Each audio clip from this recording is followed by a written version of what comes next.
Muy buenas tardes para todos, compañeros y compañeras. Sí tenía razón el secretario de Educación, que desde acá parece uno como en un reality y no logra uno ver y percibir bien a todas las personas. ¿Cómo hemos estado en el día de hoy?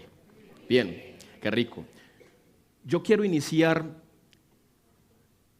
con un pensamiento, que ustedes piensen en algo, y es en un proyecto educativo, que ya se ha venido mencionando acá con los diferentes expositores y ponentes.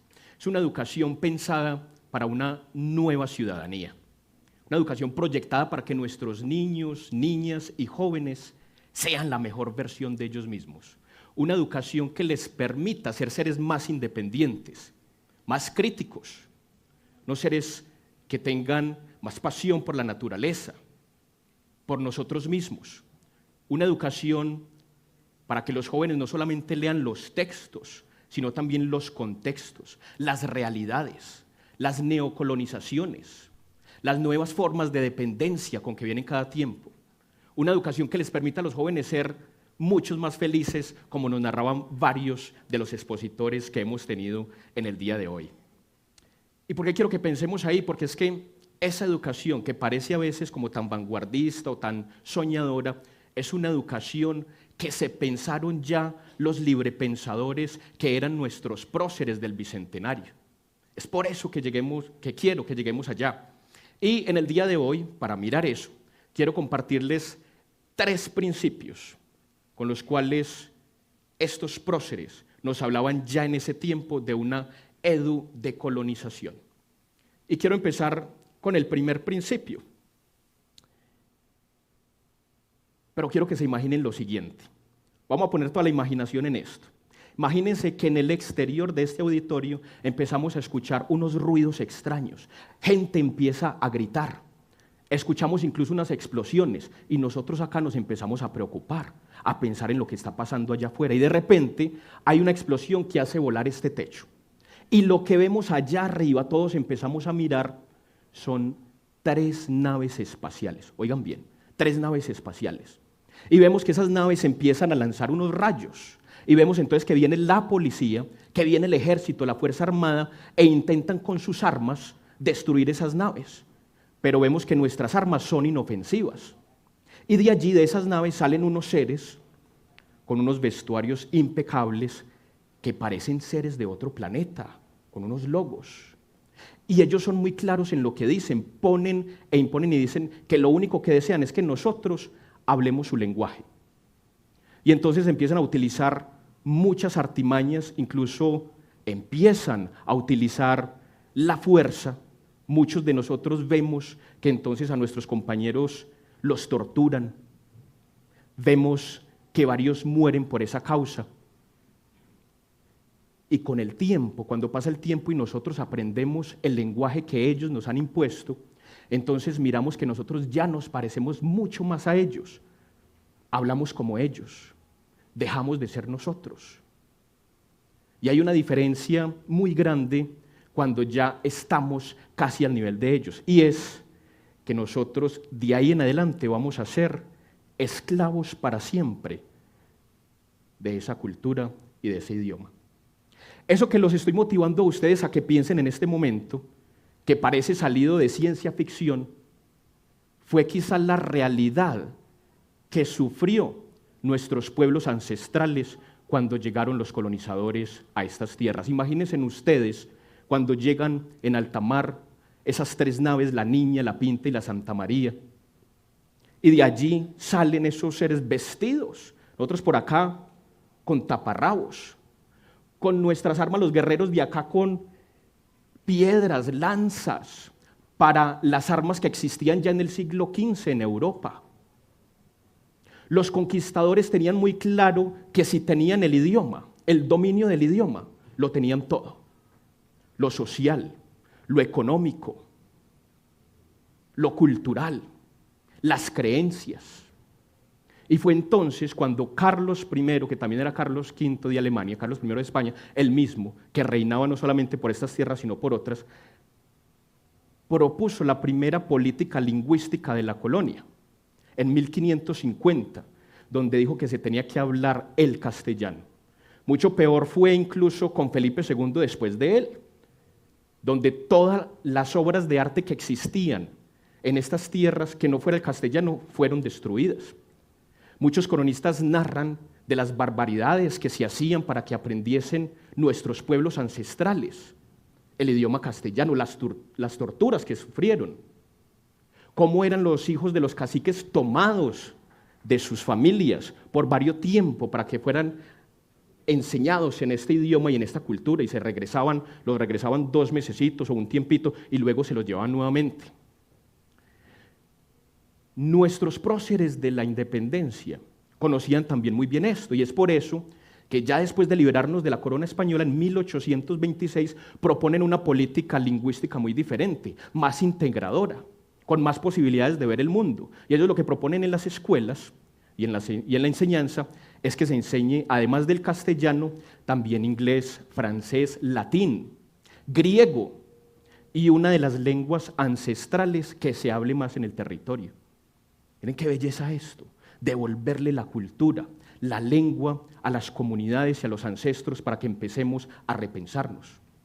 Pero no nos quedemos allá entonces en esa época, vamos a 200 años acá. ¿Saben ustedes, profes, a uno de los que ustedes está ahí, cuántas lenguas se hablan en Colombia? ¿Cuántos pueblos indígenas tenemos en Colombia? ¿Cuáles son las políticas lingüísticas que hoy en día gobiernan a Colombia?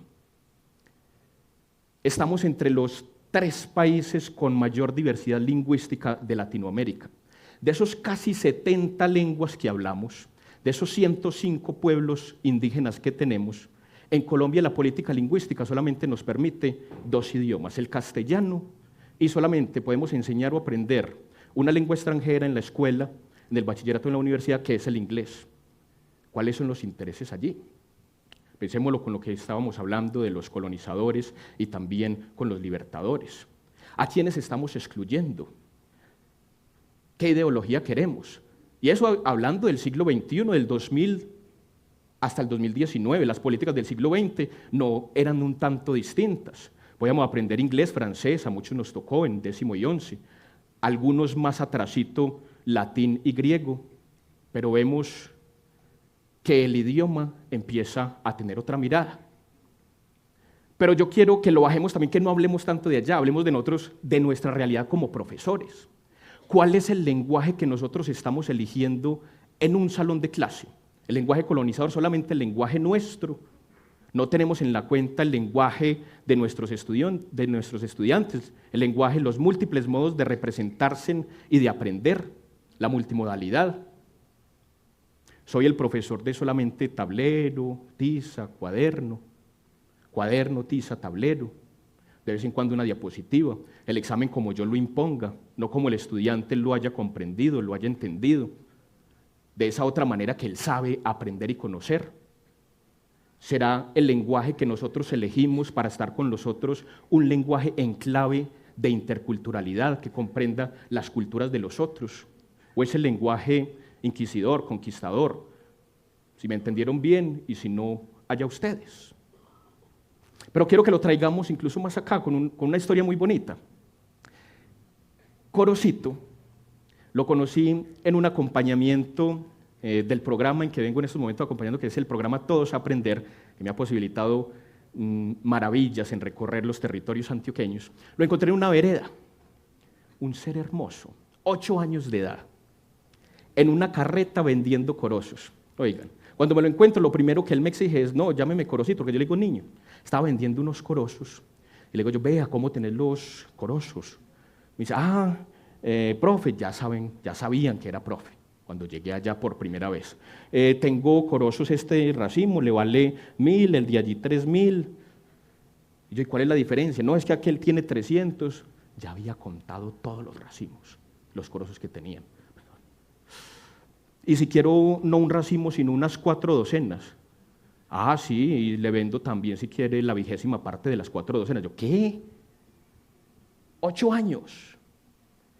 Meses después, cuando acompaño una institución educativa en este territorio, me encuentro una profe que me dice, profe, necesito su ayuda. Alejo, ayúdeme. Hay una madre de familia afuera que está pidiéndome que su niño no puede perder. exigiéndome, yo quiero que me la calme, que me ayude. Pues yo fui en mi rol de tutor, miré, se calmó la madre de familia, nos dirigimos a coordinación. Cuando entro a coordinación, adivinen a quién veo tendido en el piso llorando. A Corocito. Hombre, ¿qué pasa con Corocito? No, que perdió matemáticas. Yo, ¿qué? Por dentro. Corozo, perdió matemáticas, este hombre que hace las cuentas más rápidas que yo. Profe, cuéntame, no, es que mire estos exámenes. Entonces miro yo uno de los exámenes. Era una resolución de problemas. Básicamente era lo siguiente, era un mapa donde un sujeto tenía que ir de un punto X a un punto Y. Y la pregunta final era que, ¿cuál era el mejor recorrido para que fuese de ese punto X a ese punto Y en menos calles y en menos avenidas?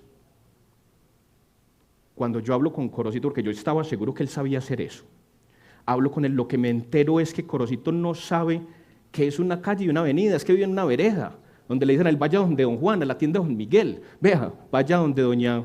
Y no sabe que unas van de norte a sur y que otras van de oriente a occidente, eso no lo conoce, entonces él no tenía ni idea de eso. Cuando le digo yo, Corocito, venga, hagamos algo.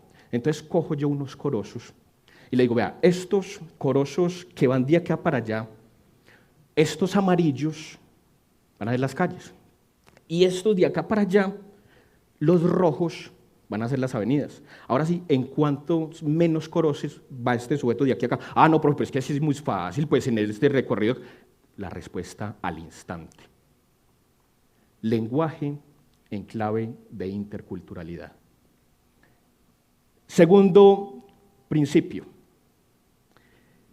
Una y muchas de las cosas maravillosas que nos dejan nuestros próceres de la independencia es pensar en la educación de Colombia. En 1822 ya funcionaba la primera normal en Bogotá. Se estaban pensando en crear y formar profesores en Colombia para que le enseñen a nuestro territorio. Eso es maravilloso. En 1826, como les digo, la política lingüística abierta, con muchos más elementos que la que hemos tenido en toda la historia de Colombia. Empiezan a funcionar incluso las cartillas en 1826 y ya en 1840 se plantea que los profesores pueden decidir qué tipo de material quieren o incluso diseñarlo. Voy a contarles una experiencia muy bonita que está pasando en un municipio del suroeste antioqueño, en Santa Bárbara. Santa Bárbara es el primer municipio en ser fundado de la subregión del suroeste en 1774 y se erige como municipio, fue fundado en 1774 y se erige en 1882. Allá en este municipio hay una institución educativa que se llama Tomás Eastman y tiene una propuesta, y quiero aprovechar porque en el día de hoy está el rector de esa institución, que va a hablar de esa propuesta, que es el señor John Frankie, y quiero que le demos un aplauso a él por esa propuesta que ha permitido en esa institución. Los docentes de esta institución están enseñando inglés a través de su localidad. La historia de Colombia, de la institución educativa, a través de su localidad. Ese mapa que vemos allí, Santa Bárbara tiene calles como casi todos los municipios de Antioquia, casi todas las ciudades que se llaman Carrera Santander, Calle López, Carrera Bolívar, Calle Sucre, Córdoba. Está la historia de Colombia en las calles, en lo que hacen. Los profesores ya han creado un texto sin editorial, ellos mismos, en fotocopiadora, que ya está en la Biblioteca Municipal de Santa Bárbara, que ya hace parte también de las instituciones educativas de Santa Bárbara. Estos textos, además de contar la historia de Santa Bárbara, los símbolos, las banderas y relacionarlos con otras culturas, tiene además unos procesos de lectura bien interesantes. En inglés se prepara para que los estudiantes lean también de forma no solamente o a nivel literal, sino también inferencial y crítica, pero además de eso también desarrolla la conciencia intercultural en los estudiantes. Y tiene entonces allí trabajos y tareas sobre conocimiento cultural, percepción intercultural, conocimiento intercultural, teniendo presente las políticas educativas, no solamente nuestras, sino también a nivel global. Han creado audios para que los estudiantes puedan pronunciar mejor eso. En los 2 años de esa propuesta, esos profes ya están en comunidad de aprendizaje y han hecho parte a otras instituciones. En estos momentos, la propuesta, ya están en esa propuesta la institución educativa también Jesús María Rojas y la institución educativa Versalles. Las tres instituciones, los profes de inglés de las tres instituciones se unieron para esta propuesta y en esos 2 años ya han hecho más de una decena de ponencias en eventos académicos a nivel nacional e internacional. Esto que les digo de educación en contexto no es solamente conocer muy bien el municipio o el lugar donde enseñamos. Es decir, hay que conocer la historia, lo leído, pero también saber leer la realidad. Pero además de eso, es conocer también lo global. ¿Qué está pasando con mi campo de saber como maestro? ¿Qué es lo más actual? ¿Qué puede funcionar aquí o allá? ¿Cómo mejorar a mis estudiantes? Es la localidad que llamamos ahora. Principio número 3 que nos dejan estos próceres, que creo que es el mayor y el que transversaliza prácticamente esta propuesta, que nace de ellos, la independencia movilizadora. Una independencia que no se queda solamente en el pasado, una independencia que no nos habla solamente de que debemos de celebrar unos cuantos años, o que es solamente un acontecimiento histórico que rompe la historia y nos significa, es mucho más allá que eso. Nace incluso con la decisión que tomamos nosotros de ser maestros o de hacer lo que hacemos. De ahí empieza nuestra independencia. Elegimos esto, así como los profes eligieron esa propuesta y ya hay ahí una energía, un movimiento que está creyendo en que se puede aprender más de nosotros mismos, de los otros, de la naturaleza, de lo otro y hacer algo mejor por esto que llamamos educación.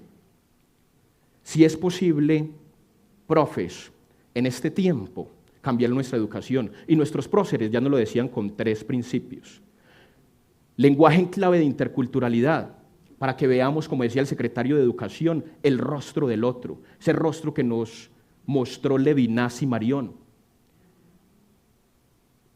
Una educación en contexto, pero mirando lo global también. Nuestros saberes, nuestros conocimientos, en qué punto van, qué sirve y qué no sirve y qué decisión tomo. Una independencia movilizadora para que nuestros estudiantes también sean independientes, críticos, libres. Si es posible, profes, formar una educación para una nueva ciudadanía, para que nuestros jóvenes puedan ser la mejor versión de ellos mismos, para que sean seres más independientes, más críticos, más sensibles con la naturaleza, con nosotros, con los otros, con lo otro. Pero también nosotros como profes tenemos que cuestionarnos, y la primera pregunta quizá en este día y en esto que les acabo de compartir sería: ¿quiénes somos nosotros y quiénes vamos a ser de ahora en adelante? ¿Unos profes colonizadores o unos profes libertadores? Muchísimas gracias.